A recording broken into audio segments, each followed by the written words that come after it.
to Robo Rosewater Masters on Twitter. All right, we're going to start off with the Horsty Seer Agrit, a 5-mana 4/3 elk. I think Oko's been here. All right, as Horsty Seer Agrit enters the battlefield, choose a color. At the beginning of combat on your turn, Horsty Seer Agrit gains phasing until end of turn. Destroy Horsty Seer Agrit at the beginning of the next cleanup step. Okay, so if we actually reread this, choosing a color means nothing. Absolutely nothing.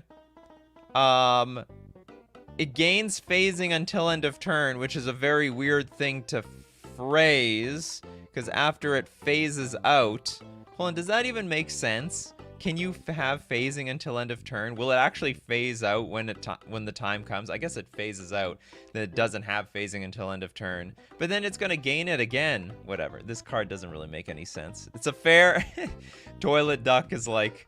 It's fair. Go ship it. Liquid Soulflight. Does the cleanup step even exist anymore? It does! It's the very last thing that ever happens. Which is a very bizarre time to destroy the Horsty Seer Agrit. So it's like, alright, it's time to clean everything up. Boom.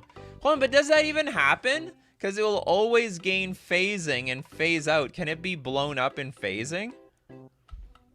I assume it's treated like it doesn't exist, but it will never see that ability, because I think it phases out before the clean. I don't know how phasing works in detail, so don't take my word for it. But I think you phase out, then the cleanup step happens, where it's supposed to get blown up. At the beginning of combat on your turn, it gains phasing until end of turn. That's weird. Go to combat, gain phasing. Okay, phases out. Okay, now blow it up. Oh, can't blow it up, sorry. Anyway, this card makes absolutely no sense. None whatsoever. Rasa's Crown. Black 2 generic instant. At the beginning of each end step, create a 1/1 colorless soldier artifact creature token, and you draw a card. So this is like some sort of enchantment instant. At the beginning of each end step, create a 1/1 colorless soldier artifact creature token. Do I get this ability? What is this, like? Not an anthem. This is like some sort of emblem, almost. Except we don't get an emblem. Anyway, we're gonna go straight to the garbage on this one. I mean, unless we're allowed to have instants now that are continuously affecting the game. Alright, just play this instant. So long as it's in my graveyard at the beginning of each end step, create a 1/1 colorless soldier. Get my 1/1s. Day in and day out. Oh, we got a pretty island over here. The Caraliza Crab Screecher. For a black 5 generic, we've got a legendary 6/6 worm. At the beginning of your upkeep, however, you may put a creature card with mana value 2 or less from your hand onto the battlefield. I could see this being a real creature. I could see it at the beginning of your upkeep.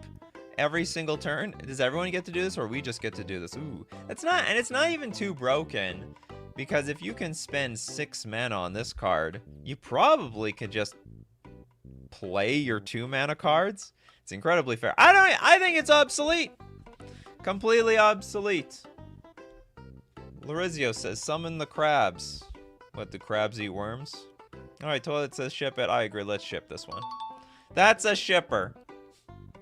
Wizards would print this and wouldn't even see much play. It'd compete with Colossal Dreadmaw. Actually, Colossal Dreadmaw is better because it's not legendary. Okay, we got the Plated Paladin. Red 3 generic, 3/6 insect. This is an insect? What part of insect is this? Or is it something like Delver of Secrets, a human that becomes, I mean, I see the wings. I see the wings, I see the weird body, but it's got a human head. It's a flying 3/6 creature. Plated Paladin can't attack unless you lose the game.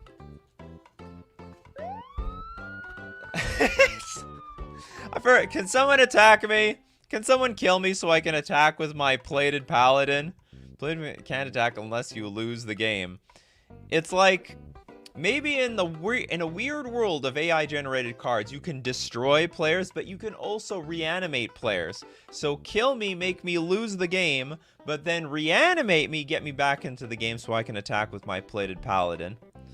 The best defender. I guess so. It's effectively. It was so close. Should say, unless you're about to lose the game. Well, that's hard to judge. Judge! Am I about to lose this game? Can I attack with my plated paladin? I guess that's why they word some cards like, this card doesn't do anything unless you have like 5 or less life. Are there cards that remove abilities? Yeah, Nykthos. Merfolk Trickster. But it's only opponent's creatures. I see what you want to do. You want to remove the things. Dress down? Could play dress down then attack with this thing. Filona, you know, with the super chat, thanks so much. Just sent you to support from France. Thank you very much, Filonino. Can I control the reanimated player? Destroy target player, reanimate them, control them and all their creatures. Anyway, this is a pretty hilarious card, but absolutely could never get printed. Not a chance. Okay, we got the Samite Snapper. Is that a turtle? Oh, I guess it's a dragon. It's a very weird dragon with a very old-looking human head on top. White, 5 generic for a 5/5 with it's a planeswalker. It's got 1 loyalty ability. All right, we have a 5/5 planeswalker. So if this thing takes critical damage, it doesn't have any loyalty though. Until your next turn, whenever an artifact you control attacks, you may create a 1/1 white human soldier creature token for each oof of its colors. For each oof. They're trying too hard to mix the creatures and the planeswalkers together. Dina says, finally I can lose twice now. I was crafted by man and forged by 1,000 souls, all with hands full of secrets. Yeah, each oof. Oof is a really good way to describe this design. Do we see a signature here? It's like Iran Rapper or something like that. Okay, anyway, I have nothing to say here. Planeswalker ability on a 5/5 creature. That makes no sense! None whatsoever. Sense, this card makes none. Blue Bomber with the super chat. You just need to use Phyrexian Unlife with it. You're at 0 life, technically losing the game. Well, technically not. Technically you should have lost the game, but technically not have lost the game. I like this picture. Ritual of the Firebearer for 1 red, 3 generic. It's an aura. How many rituals are auras out there? This is the first one. Okay, enchant creature. Enchanted creature has protection from enchantments.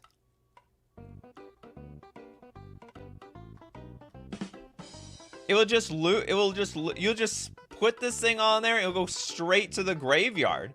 As I understand this.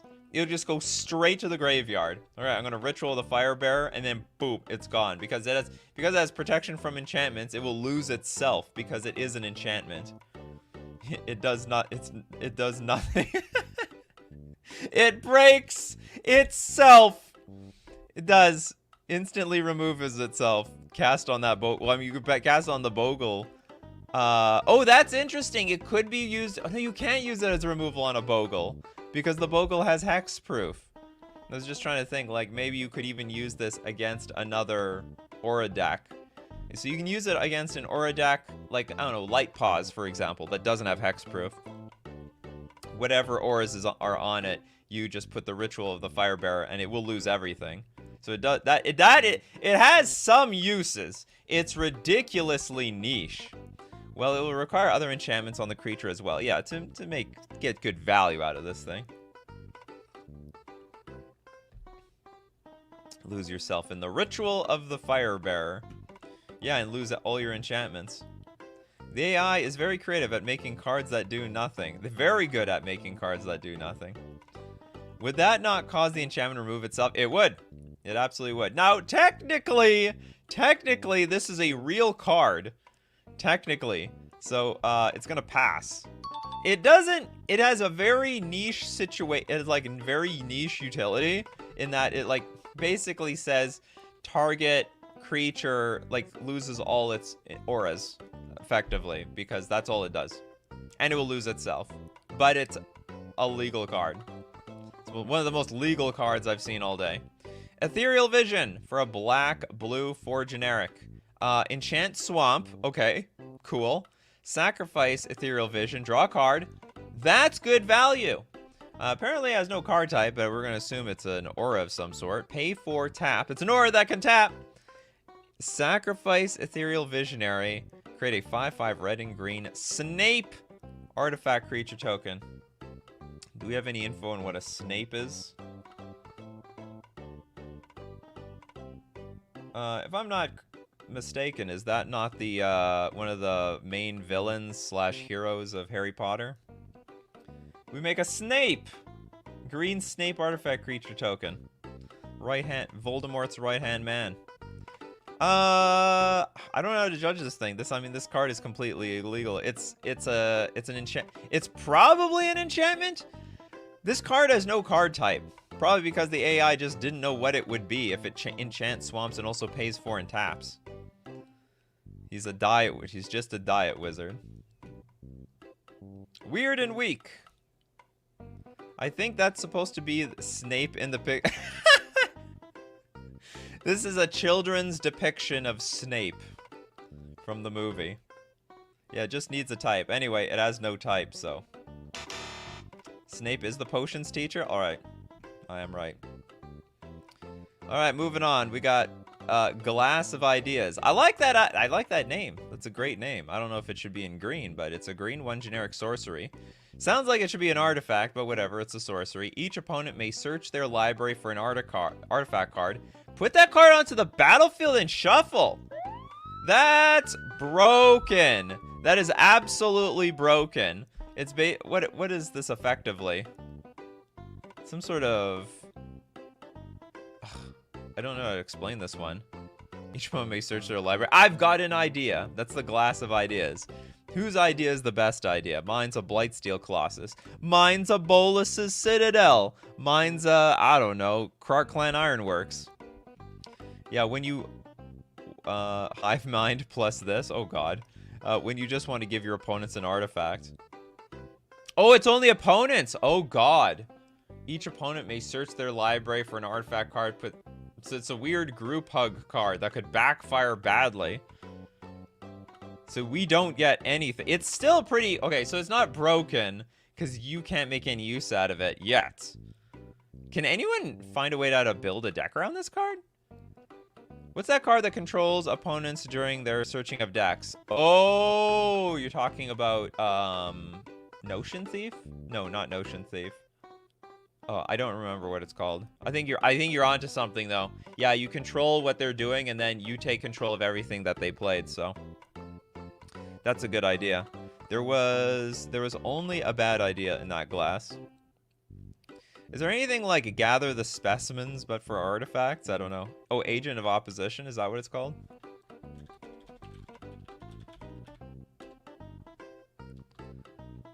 Oh, it's no Opposition Agent. Surprised I didn't catch that. So, you control your opponents while they're searching their library, so you can go look for the artifact card. When an opponent is searching their library, they exile each card they find. You may play those cards. That's the combo. That's the combo. You make them search, and then you take their stuff. You take the stuff. That's how you do it. It's a Golgari combo. I guess you take all their soul rings if they don't have anything disgusting to go get. So anyway, this is a... Weirdly, this is a legal card. We can actually print this. It's a pretty neat card, too. Hey, Doom Diat. Alright, moving on. We got Spoose It. It's a black 2 generic instant. Destroy target non-frog creature.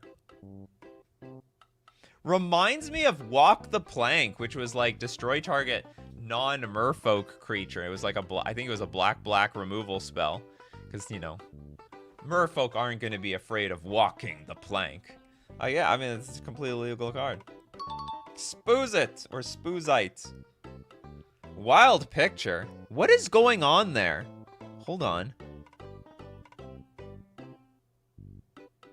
I don't want it to be alarming, but I think there's like, there's 2 frogs here. Okay, anyway, moving on! Oh, God! What is happening there between these 2 frogs? Okay, Perkent. Blue 2 generic, instant. Draw 2 cards, then discard 2 cards. Target creature gets -1/-1 until end of turn if it doesn't have the same name as one or more of those creatures. All right. We're going to evaluate this card, but first we got to thank our sponsors, starting with FusionGamingOnline.com. Phyrexia All Will Be One has hit the shelves. If you need your hot singles from Phyrexia All Be One, don't forget to get them at Fusion Gaming Online. Deal of the week this week, save 15% off all gaming accessories. I personally, a huge fan of the boulders. Once I went boulder, I didn't go back. And when you buy anything from Fusion Gaming Online, don't forget to use coupon code Nikachu at checkout for 5% off all your purchases. And we're going to thank Mana Traders, the premier place for renting Magic cards online. Your ability to play, if you love to play a lot of decks, it's a lot cheaper when you're renting with Mana Traders. Otherwise, you're like buying a deck, selling it back to the bots, buying another one. It gets expensive. You can play an unlimited number of decks when you're just renting them. That's how it makes it cheaper. You can support the channel using my Mana Traders link in the description below, or save 10% off your first 2 months using coupon code Nikachu_EK2 for Magic Online. And now back, back to our crazy AI generated cards. We didn't really read this properly. It's an instant that draws 2 cards, then discard 2 cards. Target creature gets a -1/-1 until end of turn if it doesn't have the same name as one or more creatures. It's not exciting. Yeah, we can print that one. Go print it all you want. So if you kill the creature, the spell fizzles, ship it. Right, that's actually true. And it's only a loot. It's a weird loot. That's true. It has only 1 target. And also the target, there may not even be a target. Oh, and it's if it doesn't have the same name as one or more creatures. It's weird. We've got Mirashid Champion. Ooh, it's a 1-mana 3/3 Wrap Manticore with first strike.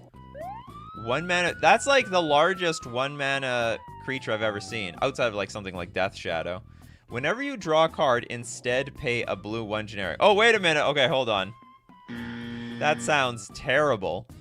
Whenever you draw a card, instead pay a blue 1. What if I can't pay the blue? Is the tax man gonna come after me or something? And this happens every single turn. Whenever I draw a card, instead pay a blue 1 generic. I guess if I cannot pay the 1 blue. Yeah, that's a hefty loss. This is garbage. Okay, I thought this was broken. It's like, you had me in the first half, but then it's garbage in the second half. Yeah, so no drawing. I'm assuming that's how it works. It's actually balanced. Maybe. Yeah, like 1 mana, 3/3 first strike. Forfeit your draw step unless you pay up. Pay up, people. You gotta pay. You gonna pay the blue in 1? You gonna pay the blue in 1? It's like the reverse Ristic Study. You have to pay mana just to get your regular draw step. Yeah, at least this is the first, well, like one of the very first cards we see like a pretty powerful card, but with a decent downside. I don't think the way it's worded though that they would print this card. So yeah, the question is, what if you can't pay? We assume that you don't draw the card. Yeah, you get a 1 mana 3/3, but you don't draw anymore. Pretty balanced. Pretty crappy, to be honest. Might as well just have a 1 mana 2/2. For that first strike is pretty juicy. It's pretty juicy. No, it's not paying mana to draw. It's you pay mana instead of drawing. Yeah, that's even worse. Walled garden AI like the IB computer on Jeopardy might make this better. Can't relate. All right. Anyway, I don't think they can print this card. Crested Enforcer. It's a merfolk. Oh, you got me you had me at merfolk. Okay, it's a 2/2 merfolk knight. Looks like it's from some sort of cartoon, the way this is, the way the image is. 1 blue to morph, and oh my god, it adds black mana. What's the casting cost on this? I think it has no casting cost, because you're forced to pay the 3 to morph it and then unmorph it for a blue. I don't think it's free. I think it just has no casting cost, and because it's a morph card, you have to pay the 3 to make it a 2/2 creature, and then you unmorph it for a blue. That's the way I'm understanding this. You could put it in play for 0 mana though off of an Ether Vial. That would work because it's still a 0 mana creature. So it has a mana value of 0, but you're just not allowed to cast it for 0. You have to like cheat it and play with a Ether Vial, some sort of Cascade spell, for example. But imagine that. Turn 1 Ether Vial. I tap it to put a 2/2 that adds double black. That would be ridiculous. So actually, I think... I can't tell, but I'm pretty sure this is broken. I think cheating this thing in play would be absolutely ridiculous. Or maybe the downside is high enough. I don't know. Paying 3 to morph this thing would be... I think it's a legal card. So we'll say it passes. Is it fair? I mean, maybe. The payoff is a bit weird. Like, you have to sort of cheat on mana to get this thing in play. And at that point, do you really need the mana? I don't know. Caleb thinks it's workable. You turn 2, 5 mana with Vial. Yeah. No, you have 4 mana by turn 2. Turn 1, Crested Enforcer with the Vial. Turn 2, you play a land, and you have 5 mana. So you have 4 mana. Alex thinks it's fair. Alright, well, it's an interesting one, so we're gonna give it a pass. It's a pass. There's nothing on here that would say that's illegal. And it's not I don't think it's broken. The Sand Doljour.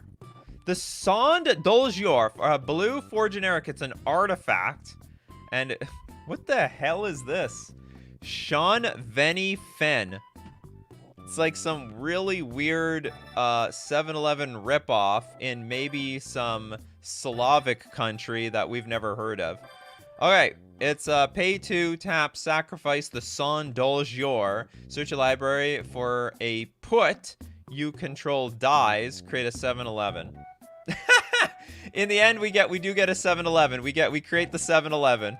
Yeah, create that 7-Eleven. What they were trying to rip off here. Absolute complete nonsense. Yes. Yes. Put you control my favorite mechanic. Does anyone like puts and calls and investing? I know one person from my community does. Search your library for a put. And then you control dies. Create a 7-Eleven. Yeah, that's not 7-Eleven. That's a 610? Oh, you mean this one? In the actual picture? Slurpee reduced cost 1 colorless. I like that. More Slurpees for me. Certified Capenna art. AI needs grammar lessons. Hey, it's hard. Especially when you learned English off of Magic the Gathering cards. That's brutally complicated. My control dies. My control dies for a 7-Eleven. Who wouldn't die for a 7-Eleven? Did people mention that the merfolk from the before can enter with Vial? Yeah, we mentioned that. Anyway, so the Sun Doljour. Anyway, the card makes no sense. I like the flavor. I like making 7-Eleven creatures. That sounds like something wizards should do. It's a convenience shop. But we have to sack the convenience shop. It's like the okay, it's like a 7-Eleven like blows up and transforms into a 7-Eleven creature. And hey, as advertised, they've been calling themselves 7-Eleven their entire lives. All right, main barring. It's a 2 mana artifact. Does a lot. Pay 1, tap, add a green, so we filter green mana. Pay 1, sacrifice main barring, draw a card. That's pretty fair. Pay 3, tap, sacrifice main barring, return target non-land permanent to its owner's hand. It's actually an insanely fair utility card. I love it. You can crack it for... You filter... It doesn't really... It's not broken. Not broken at all, so I guess we're just going to have to say it passes. Sack it, return target non-land permanent to its owner's hand. So you can bounce anything in colorless. Any color has the ability of blue. Bouncing in blue. Oh, we have a member who just joined here. Oh, Sharon Daniel, thanks so much for becoming a YouTube member. I really appreciate it. It's one of the many ways of supporting the channel. Wish it filtered any color? Well, then that probably still wouldn't be broken, to be honest. You could probably do it. The power of blue in your hands, and also the ability to add random green mana. We got... Oh, it's Mishra! We got Mishra in the house! Everyone bow to Mishra, and it's apparent... It looks absolutely nuts. It's got 4 loyalty abilities. I didn't know Mishra was really a Rhino monk the entire time. Okay, we have black, 2 generic. Mishra the Marshal at 5 loyalty. First loyalty ability is a +1. Up to one target artifact or creature gets minus X until end of turn, where X is the number of counters on it. So we can only basically harm creatures with counters on it. That's it. Mishra's a rhino now. Probably got transformed. They should have something like that. Like, you know, what? Blue transforms things, right? So Mishra should have been in the lore blown up into a rhino. I mean, even Oko turned things into elks. And then that should just be canon for forever. It just doesn't get reversed. Okay, -3. Return up to... Hold on. Up to one target creature gets -X until end of turn, where X is the number of counters on it. So if it's like +1/+1 counters, it won't really kill the creature. It's only until end of turn. It will always have, like, whatever toughness, or power and toughness it originally had. Unless it was a 0/0. Okay, so that would work. If it's a 0/0 with X number of counters, it will kill the 0/0 creatures, or those XX, yeah. So you can XX, -X vehicles, only if it has counters. Okay, so -3, return up to one target creature card with mana value 4 or less from your graveyard to the battlefield. That's pretty good! That's pretty good. Creature card with mana value 4 or less, so it's a reanimator. And you can reanimate immediately. Alright, so -3, Mishra the Marshal deals 3 damage to target opponent or planeswalker, and you gain 5 life. That's also pretty good. Pretty strong ability. Alright, now let's look at the emblem. Or sorry, the ultimate at -6. You get an emblem with whenever you cast a spell that's both black and green. Mishra the Marshal has... When Mishra the Marshal leaves the battlefield, you may have Mishra the Marshal enter the battlefield as a copy of a creature you control. That is a very bizarre ability. So if I play a black and green card and then I guess lose all of its... if I kill it somehow, it comes back as a creature. Weirdly enough, I think this can be a real card. I think this is a real card. It's probably broke. I don't know. It doesn't even seem that broken because some of the abilities are super jank. So the -6 makes them come back after dying as a creature, but only after you've cast a black-green card. That's correct. You get an emblem. Does it... Hold on. Will it perpetually come back as a creature? Does it remember it comes back as a copy? So it's like... And then if you just... And you have an emblem, right? So it just perpetually... will always have the effect. If you play a black and green card, if you cast a spell that's black and green, if that creature dies, it gets to come back again as a creature. Maybe that's broken. It's really easy to pull off. You go +1, -6. Well, I guess you have... How does this work? Whenever you cast a spell... No, maybe you can't. You have to go +1/+1, -6, cast the black-green spell. So he becomes unkillable. No, he's killable. You just have to run out of black-green spells. If you run out of Golgari spells, he ain't coming back. You got tons of Golgari spells. Jund Jank, I'm down for it, says Dina. Give it commander status and it's viable. Oh, God. That would be terrible. The copy would also copy the name of target creature. Oh, does it?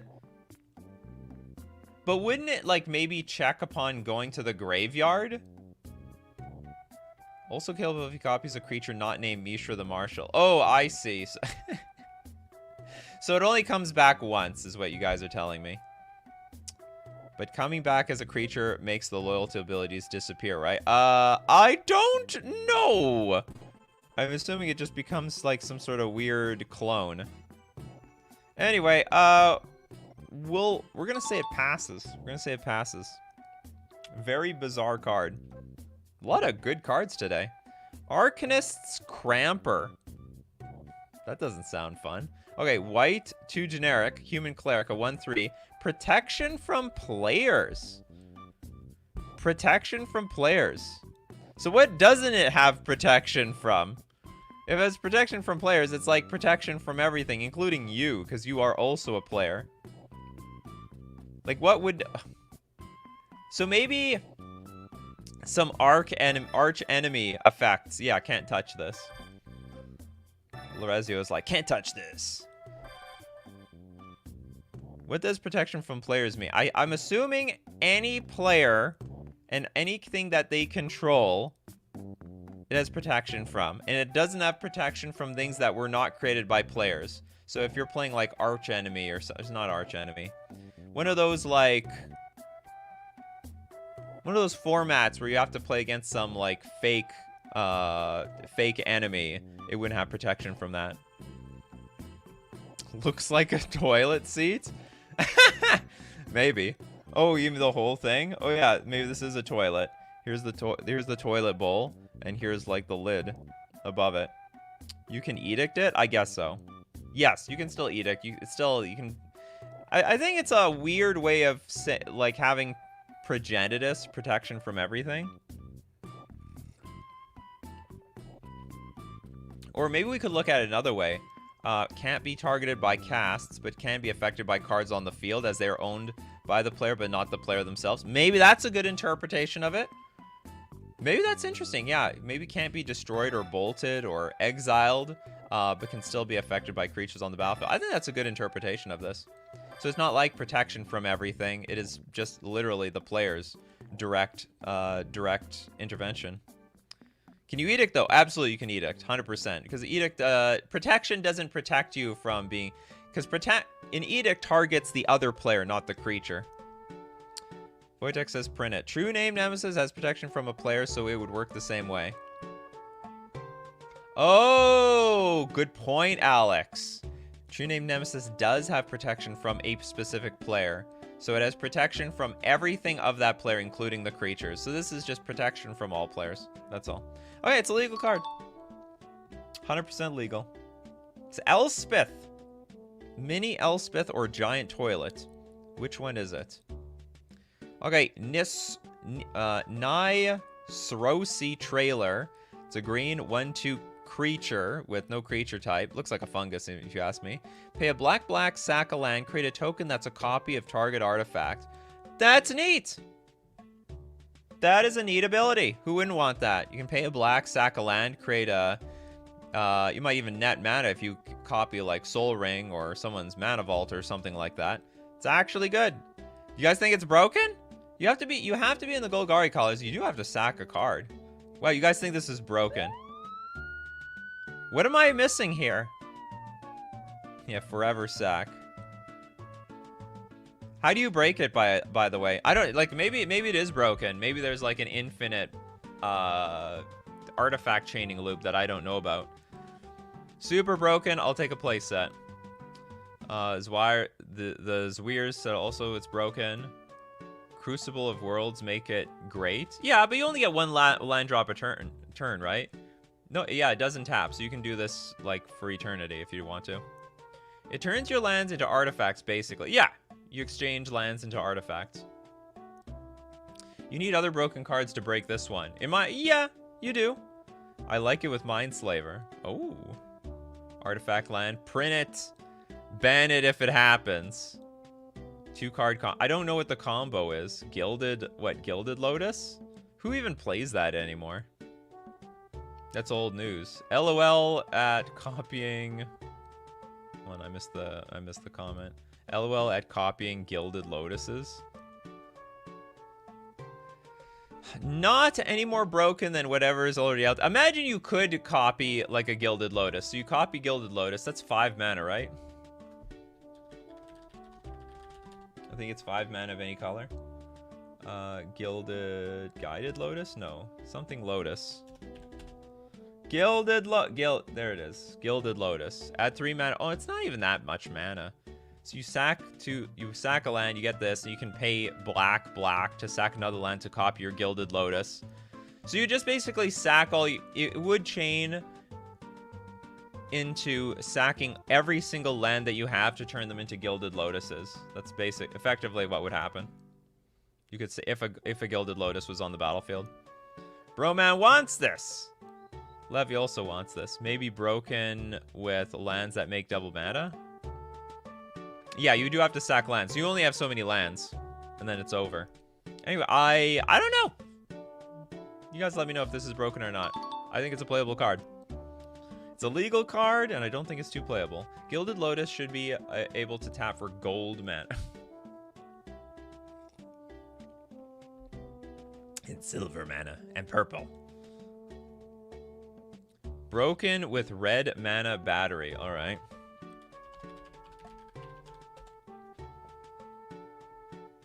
What do we got here?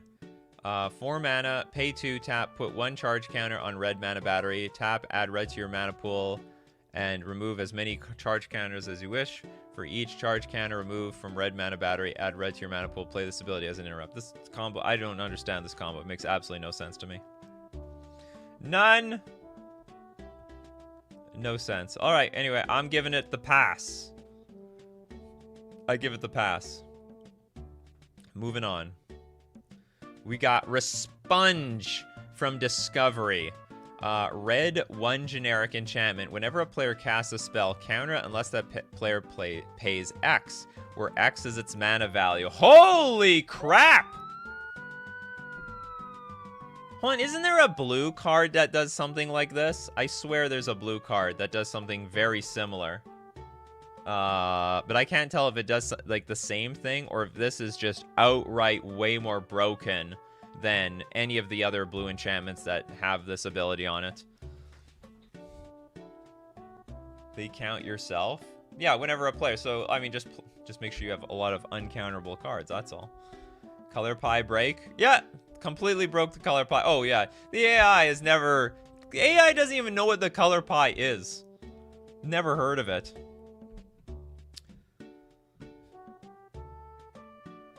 It's basically, well, it's sort of like counterbalance.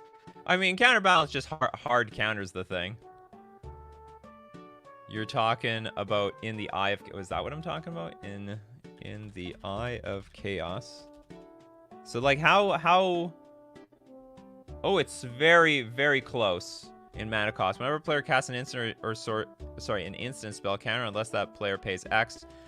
That's exactly what I was thinking about. Okay, so this card is way more broken because it not only is cheaper, it also affects all the spells, all of them. It's symmetrical, aka it's balanced. Well, in some sense, sure. Yeah, AI don't care no damn color pie. Well, anyway, I'm still gonna say this is broken. There's no way in hell they can print this thing.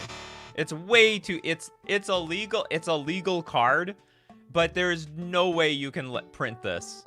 It would just be like... It would recreate like creature land control. You just put Responge from Discovery on the battlefield and people just can't do anything. Or I don't know. It would be probably... You know what? It might even be good in Goblins. Goblins would crush everyone with this card because you could go turn 1 Ether Vial, cheat creatures in play, and they would also play 4 Cavernous Souls. This would snap go in every single Goblin deck. I would probably, as a Merfolk player, splash red just for this card and just destroy everyone. Simple as that. And no one would be able to do anything. Because you'd have to constantly... you'd have to constantly like pay for the mana cost for this thing, and it would just be, like, basically all your spells cost double. Your 1/1s would come out, that's about it. But your 2/2s would have to be 4 mana. Anyway, I think it's above and beyond broken. This is why they don't make stacks cards anymore. I mean, I guess Cavern price would spike, I guess. Yes, the only thing in the metagame would be uncountable creatures. Anyway, completely broken. Moving on, a Fedo Lancer. We got a white 3 generic 2/3 Nightmare Horror. Tap, you may put a card you own from outside the game into your hand and the rest into your graveyard. Oh god! You may cast that card without paying its mana cost. Oh god! This actually, you know what? This is a neat card. This is a neat card. There's a lot of cards out there that are like, look through your deck and exile them. So you can exile certain cards from your deck. And then I guess you just have to cast... It does have Summoning Sickness. Alright, so it's 4 mana. Has Summoning Sickness. You gotta wait till next turn to use its ability. And then that's... yeah, and then you try to cast your cards from outside the game. Put a card from outside the game into your hand, the rest into your graveyard, and then you may cast that card without paying its mana cost. Really weirdly worded, though. You guys think this is danger? Sweet, if you cast... You're basically casting it from exile at the cost of your hand. You have to discard your hand. I guess that could be a weird world. You first discard cards, exile the cards, then cast the cards from exile and re-discard your cards. Wait, does it put the rest of the sideboard into your graveyard? No. That's a good question. You may put a card you own from outside the game. Oh, wait a minute. It's not exile. It's outside the game. You're right. Oh, I made a mistake here. So it's literally your sideboard. So you have to go get a card from your sideboard and cast it. Oh, that's interesting. No, you put cards from your side. Yeah, you put your cards from... No. I understand this. You put a card from your sideboard into your hand, and the rest into your... Oh! Whoa. Yeah, it does put your entire hand into your... the entire sideboard into your graveyard. You may cast the card without paying its mana. I interpreted this thing wrong. I thought you put a card in your hand and you discarded the rest of your hand. You put your binder in the graveyard. No, well, based on the rules today, outside the game just means you're like 15 card sideboard. So is there a way to just combo off here? Still 4 mana to make this ability.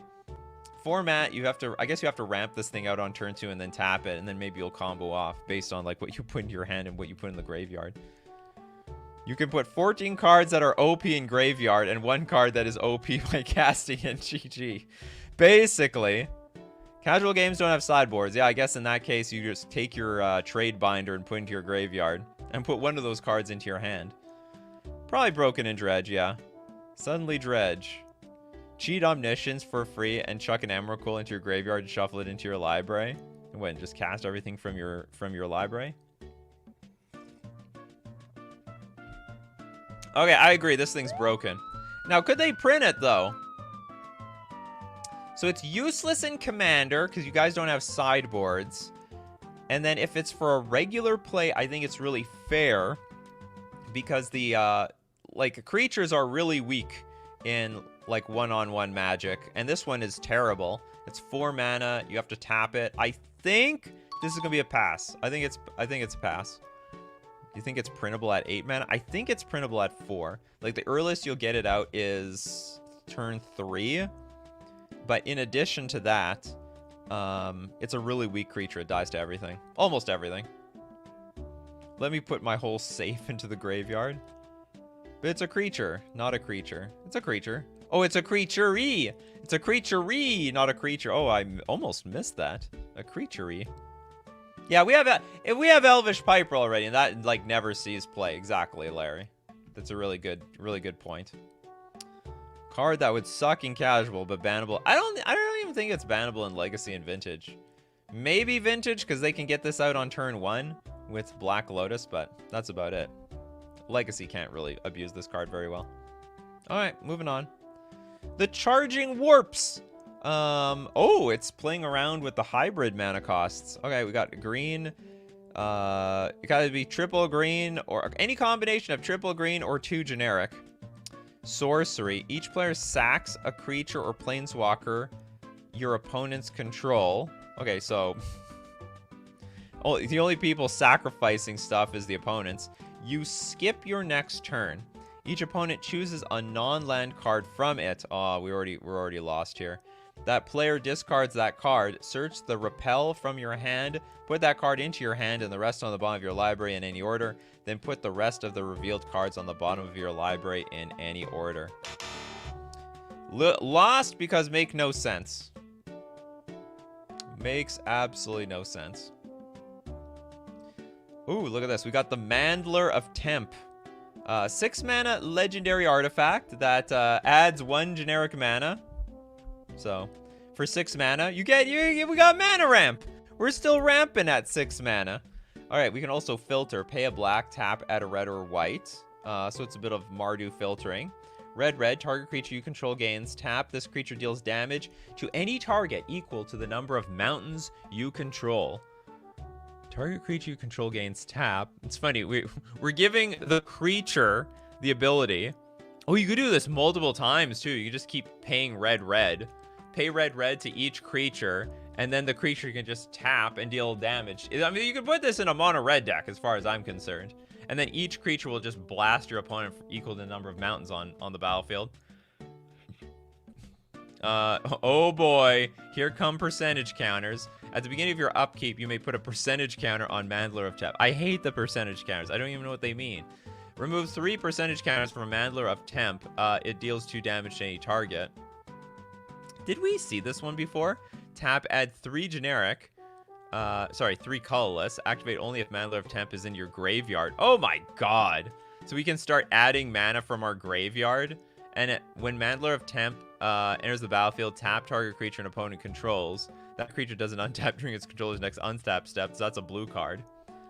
Percentage counters are placeholders for the AI. Oh, I see. Okay, so they don't know what counter yet. And it's got Disturb, so it can come back from the graveyard. When this class becomes level 2. All right. I almost said that we could print this. But when it got to the class, I said, no. No, we're not printing this card. It's too nonsensical. It got real stupid there at the end. Okay, we have BLT, Payer, green, 3 generic, sorcery. Each opponent fights target player or planeswalker. Oh my god. Hey, if anyone's caught fighting, the police are gonna come over. Each opponent fights target player or planeswalker. All right, you guys, fight this person. Go at it.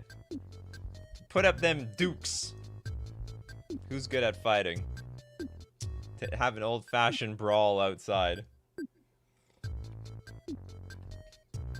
This is Planeswalkers. Sorry.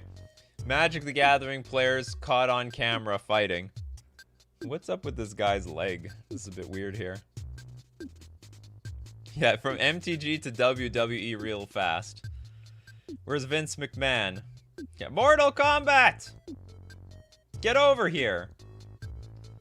All opponents can target you. Oh, is that how this works? Each opponent fights target player, or planeswalker. I think you control the card, so I think you choose the target. UFC only. Personally, I'm not really a UFC person. I do like watching street beefs though.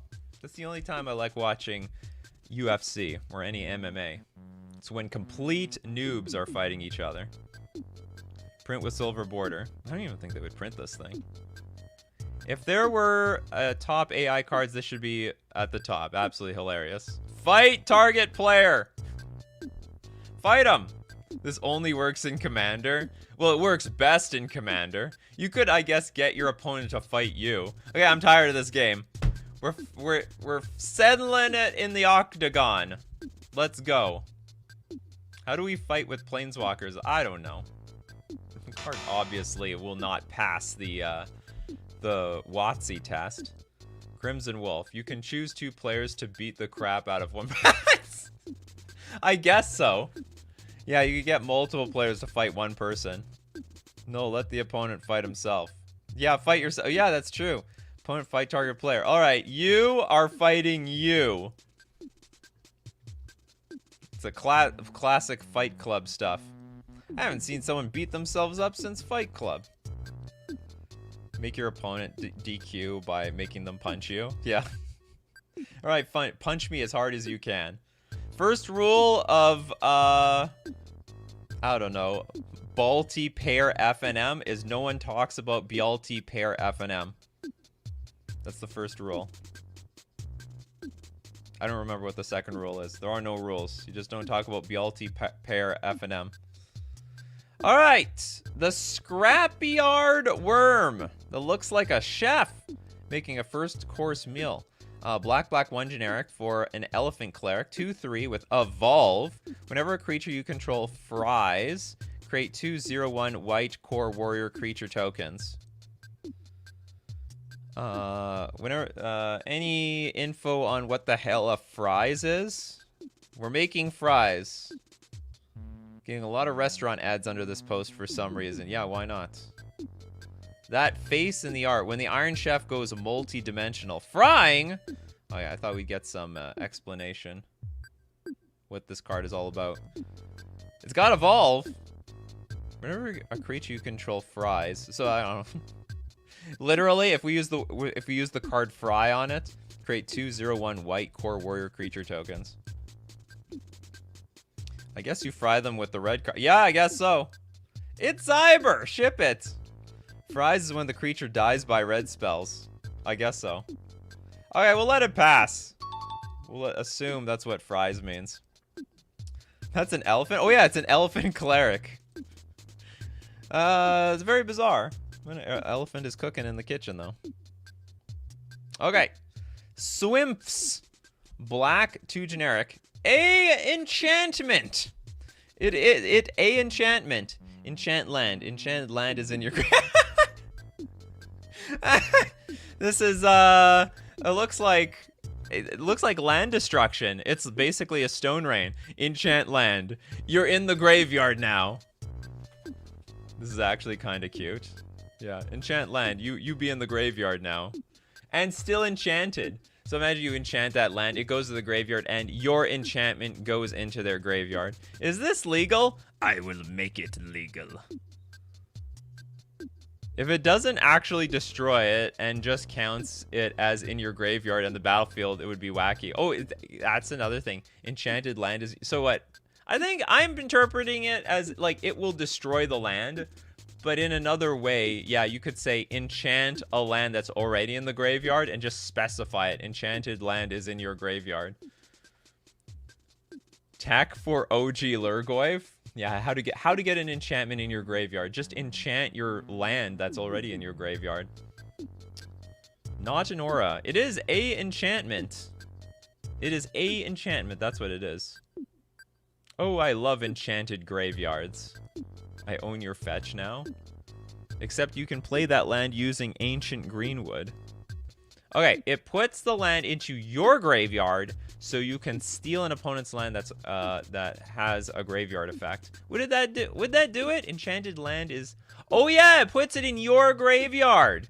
Enchanted land is in your graveyard. So I target your mountain. It goes to my graveyard. Buffs the Tarmogoyf. Yeah, oh, now I understand the Tarmogoyf thing. So this is like another way of getting a land into the graveyard. It gets around indestructible. I guess so. So by enchanting an opponent's land and use a card like return a land from your graveyard to your hand, you can steal their land. I guess so. Now, by today's standards, they would not make this card because, like, other people's cards are not allowed to touch your like, your private zones. Like, you know, your graveyard, your hand, your library. But anyway, it's entertaining to think about anyway. Just print just so we can say Soomps at a tournament. Soomps! Take your Tron. Yeah, take your... Great in the Tron mirror. Great in the Tron mirror. Take their land somehow, get it back onto the battlefield under your control. Okay, we got the Radiant Shaman. A red 2/2 stap! It's a stap creature. It's gonna stap you. Flying. Green 2 generic. Put a +1/+1 counter on Radiant Shaman for each creature you control. Your spells are more potent than ever. The ancient one. Yeah, don't touch the private zones. In Magic, we don't let anything touch the private zones. Creatures in 2033. Honestly, I mean, I have nothing to say about this card. I mean, it's a real card, as far as I'm concerned. This looks like a... Actually, hold on. Wait a minute. Whoa, whoa, whoa, whoa. It's 1 mana. The 1 mana red 2/2 flyer that can get insanely big. Hold on. Sorry, it's busted. It's a little broken. Yeah, you guys are interpreting this a little bit better. 2/2 for 1 mana with upside.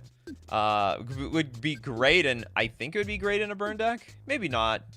It probably needs to have haste in a burn deck, but any other deck would be pretty good. Be great in Teamer, some sort of Teamer Murktide deck in Modern. Stop!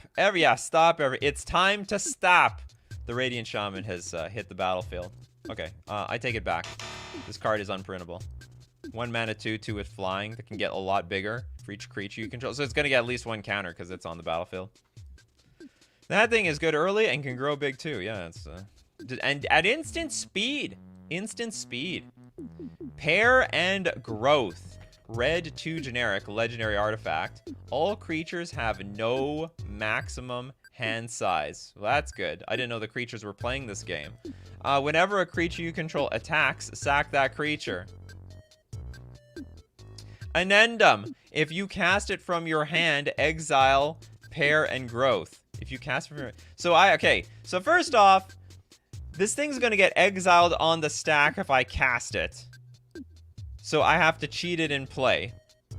Second off, it doesn't help the creatures whatsoever because they don't have a hand. And whenever a creature you control... It only affects me. If whenever a creature I control attacks, I gotta sacrifice it. So I get absolutely nothing out of this card. Let's find some ways to give it. Oh, that's the Trixie, huh? That's the Trixie. We gotta give this to somebody else. And then all of a sudden, their creatures have no maximum hand size. And whenever they attack, they have to sacrifice it. But they still can use their creature. They can tap it for activated abilities and static abilities. So cheat it in play, cheat it and donate it. Stap! Yeah, Stap! It's terrible. Stap is just going to become canon like Zybers and, what's it called? Zyber... What's our word for when it's broken? I can't remember. I love how the AI did a signature. Well, it didn't do a signature. It stole somebody else's signature. That's how it works. My hand is full. Let my That'd be funny. I mean, maybe in some future that's possible. Like the creature basically holds our cards. Danger, it danger. That's right. Zyber, it danger, and Stap. I think this card, however, doesn't make sense because of the creature no maximum hand card thing. If it didn't have that, I think it would be playable. Yeah, I meant in danger. It danger, it Zyber, and it's Stap. Stap before it danger. Flowstone Faefarer. The black 5 generic 3/4 spirit with flying. Champion a Mounonarity counter from Flowstone Faefarer as though it had haste. You lost me. Lost me, Flowstone Faefarer. Moving on. False God. Black 1 generic, human Efreet, so it's a genie. It's a 2/2. When False God enters the battlefield, put target creature you control onto the battlefield.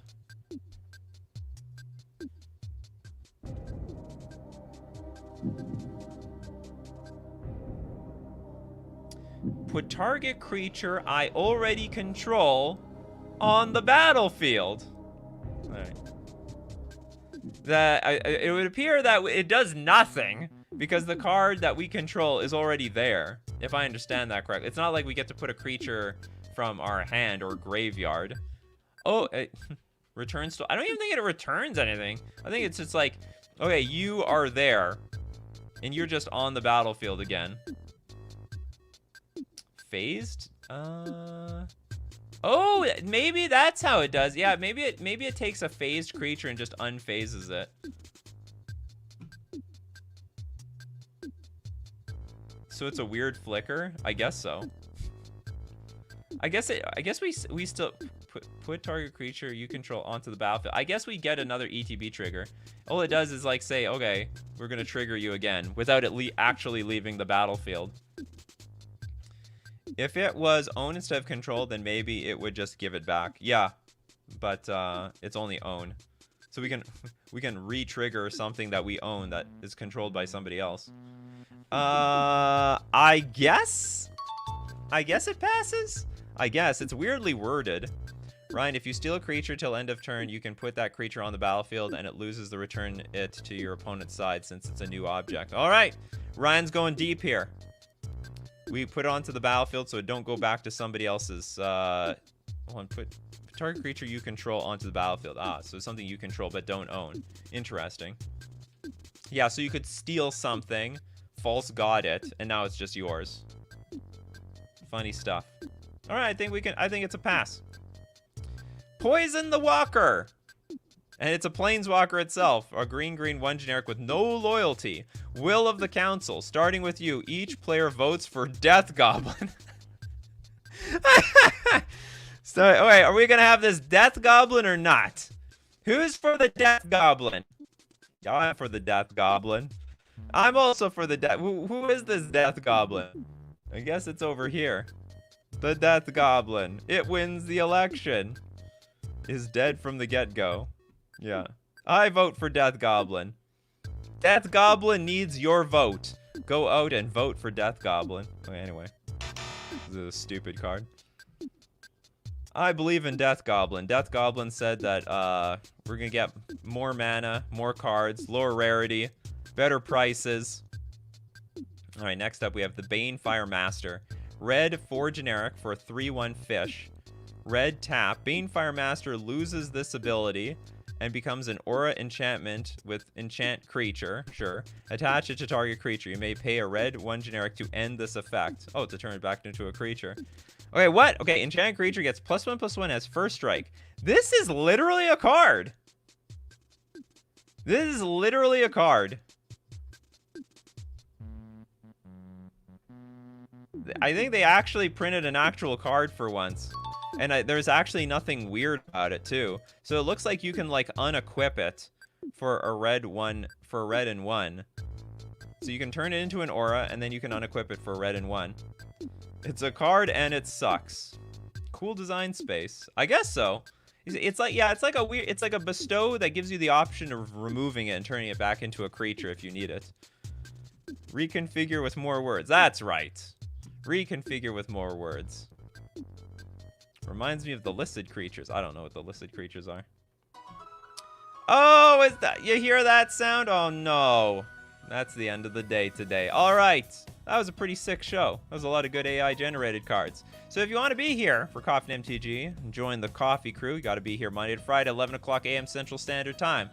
Be there or be square. Thanks, everyone, for your support. Everyone who's a member, everyone who super chats, and everyone who's a patron on Patreon. If you want to support the show, links to that in the description below. But most importantly, thank you, everyone, being here this morning. Because without Cyborg Gaming, Mark Zilla, we got PM Mr. Deadhead, Abzo Joni, Mordrek, Dina, Japson, Crackling Goblin, Pierre. Without you guys, I'd have no show. So as usual, you keep brewing up them coffees, and we'll keep brewing up the magic. Take care of yourselves, and I will see you